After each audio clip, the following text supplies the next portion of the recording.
Nous organisons une conférence aujourd'hui. La conférence est organisée par l'Observatoire Femmes et Médias qui est mise en place dans le cadre du projet que j'ai évoqué tout à l'heure, le projet Femmes occuper les médias. Et elle est organisée également en partenariat avec l'APPEL, l'Association des professionnels de la presse en ligne. Elle porte en gros sur la couverture genre des élections présidentielles. Donc une partie par les médias. Comment est-ce que les médias ont pris en compte les droits des femmes, les femmes dans la couverture des élections, mais également comment est-ce que les organisations de défense des droits des femmes se sont mobilisées et ont parlé dans les médias par rapport aux femmes dans les élections présidentielles. Beaucoup d'actions ont été menées. D'abord, le COSEF a perçu la nécessité de mettre en synergie nos actions.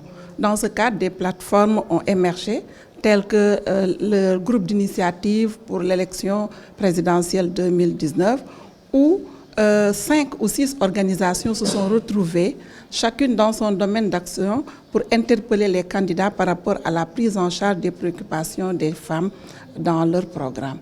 Et cela, nous avons eu à dérouler ce programme-là et un atelier d'évaluation a été mené. Et donc la démarche, l'approche, c'était donc que chaque organisation puisse interpeller à travers des questions.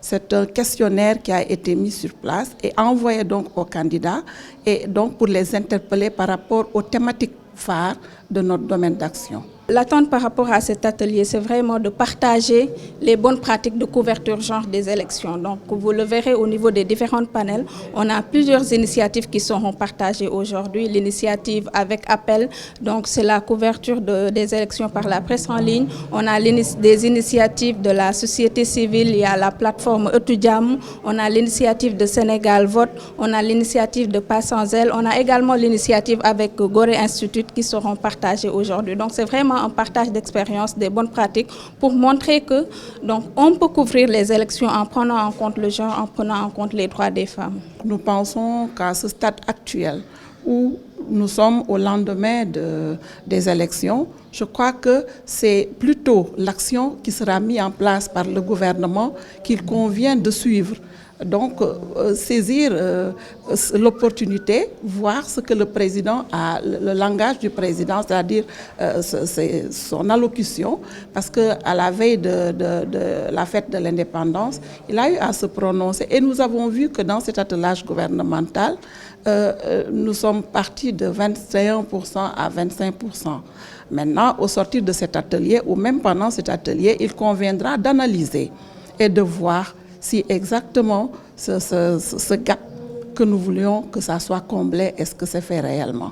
On sort de 20% à 25%, mais pour nous, c'est encore faible. C'est encore faible. On peut avoir plus de femmes dans le gouvernement, mais pour nous, au-delà de la représentation, au-delà de la représentativité des femmes dans le gouvernement, ce qui serait intéressant, c'est que ces différents ministres, que ce soit le ministère des Transports ou autres, prennent en charge les questions qui sont liées aux droits des femmes dans leurs différents programmes. Donc nous, ce n'est pas le nombre de femmes qui est le plus important, mais c'est vraiment la prise en compte des femmes, des droits des femmes dans les différentes politiques que ces ministères vont mettre en œuvre. La loi sur la parité a été un outil favorable à la représentation des femmes au sein des instances de décision. Cependant, cette représentation reste faible. Ce qui est prévu, c'est de faire de sorte que tous les engagements, toutes les conventions et lois ratifiées par le Sénégal au plan national et international se reflètent dans la réalité. Or, ce n'est pas encore le cas. La loi sur la parité a rencontré des faiblesses, notamment dans le décret d'application. Donc, nous allons nous atteler à ce que tous ces manquements vraiment puissent être éradiqués. L'appel va au-delà du ministère de la Femme, comme je l'ai dit tout à l'heure. Nous ciblons tous les ministres. Donc, c'est le programme Sénégal émergent que ces ministres mettent en œuvre, que ces programmes prennent en charge les droits des femmes. Il y a des questions qui sont liées aux droits des femmes, notamment les violences faites aux femmes qui sont criardes, que ces violences soient prises en charge par le ministère de la Femme, par le ministère de l'Intérieur, par le ministère de la Justice, par les différents ministères, que ces questions de violences faites aux femmes. Nous avons également, dans le Code de la famille, même des dispositions qui ne sont pas harmonisées avec les conventions internationales. Donc, c'est vraiment l'opportunité de les appliquer, d'autant plus que le président s'est engagé à faire de son second mandat un mandat pour les jeunes et pour les femmes. Donc, On n'est pas trop satisfait du taux de ministre, mais on reste quand même optimiste quant à la prise en compte des droits des femmes dans ce nouveau gouvernement.